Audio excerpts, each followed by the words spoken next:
से बहुत लोगों को लगता होगा कि यार हम बड़े सामान्य घर में पैदा हुए यार, हमें अगर सुविधा मिल जाती तो हम ये कर लेते। सर आप बहुत अच्छे घर में पैदा हुए हैं, आप बहुत अच्छे घर में पैदा हुए हैं सर। मैं आपको ऐसे हजारों एग्जाम्पल दे सकता हूँ। मैं शिवाजी की बात कर रहा था, सामान्य परिवार, यही तो दर्द रहा औरंगजेब को कि मैं मुगल सम्राट और ये जमींदार का बेटा, और तब राजतंत्र था। 1656 सिविल वॉर, गृह युद्ध चल रहा है मुगलों के बीच। तुम टाइम कहाँ लगाते हो? काम तुम सिर्फ वो करो जहाँ शक्ति बढ़ रही, किसी भी जगह की, शरीर की, मन की, आत्मा की। इसलिए मैं तुमसे बार बार कहता हूँ कि तुम जिम में लगा दो 6 घंटे, लाइब्रेरी में 6 घंटे लगा दो, मंदिर में 6 घंटे लगा दो, पर 6 घंटे बैठकर अनावश्यक बात मत करो। जब तुम कोई काम कर रहे हो बस ये सोच लो कि इस काम से मुझे क्या फायदा हो रहा है। जिन पर जो तुम काम कर रहे हो बस एक पॉइंट ले आओ कि यार मैं यहाँ क्यों खड़ा हूँ चौरा, मैं क्यों जातिवाद पे बात कर रहा हूँ, क्यों संप्रदायवाद पे बात कर रहा हूँ, क्यों?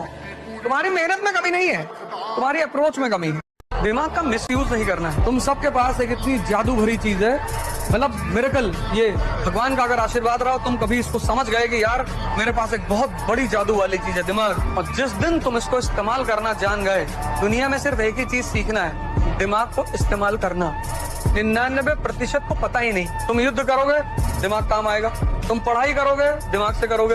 तुम प्रेम करोगे, दिमाग काम आएगा। तुम पूजा करोगे, दिमाग काम आएगा। तुम जहां जो करोगे और वही कमजोर है। तुम तो इतना अच्छा बनने की कोशिश समाज के सामने कर रहे हो जैसे लोग सीढ़ी बन के तुमको स्वर्ग में ले जाएंगे। कोई फायदा नहीं, जम के आतंक मचा, कुछ नहीं। पढ़ो मन लगा के, बस 2 काम करो, एक अपने माँ बाप की इज्जत करो और एक पढ़ाई करो। बाकी तुम किसी चीज की चिंता मत करो। आम आदमी किस पे लुट जाता है? भाव पे। आम आदमी के ऊपर तो पैसा खर्चा करने की जरूरत है, इसको तुम भावुक कर लो। देखो लोग भावुक क्यों हुए आज? देखो बा, जब खून मांगने जाएंगे, प्लाज्मा मांगने जाएंगे, तब ब्राह्मण दलित नहीं देंगे, तब कहेंगे भैया बढ़िया डॉक्टर बताओ। तब भी अपने जात का ही डॉक्टर ढूंढ लो। इसीलिए जब सामान्य घर के लड़के बोलना शुरू करते हैं ना, तो इन राजाओं के सीने में दर्द होना शुरू हो जाता है। तो तुमको डिफेम करने लगते हैं, डकैती कर रहा है, ये कर रहा है, वो कर रहा है। और मैं हर चीज को पॉजिटिवली ले लेता हूँ कि मैं तो कर रहा हूँ, तुमको जो बिगाड़ना है बिगाड़ लो।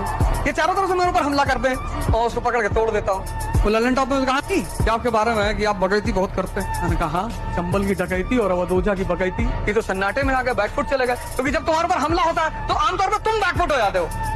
हमसे पूछा आपको किस बात में सबसे ज्यादा खुशी होती है? मैंने कहा झूठ बोलने।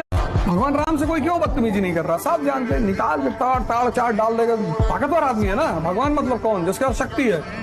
कृष्ण से कोई क्यों बदतमीजी नहीं कर रहा है? शक्ति है। बोले साहब आप गाली दे रहा था, मुंह पे दे रहा था? नहीं, फेसबुक पे लिखा था। तुम उल्टा सीधा काम ही कर रहे हो जीवन में, इसीलिए परेशान हो। अच्छा आदमी ढूंढ रहे हो, शांति ढूंढ रहे हो, हमेशा परेशान रहोगे। हमेशा ताकत पैदा कर लो, कोई तुम्हारे साथ बदतमीजी नहीं करेगा। कुत्ते जब आदमी को अकेले पाते हैं तभी दौड़ाते हैं। डंडा लिए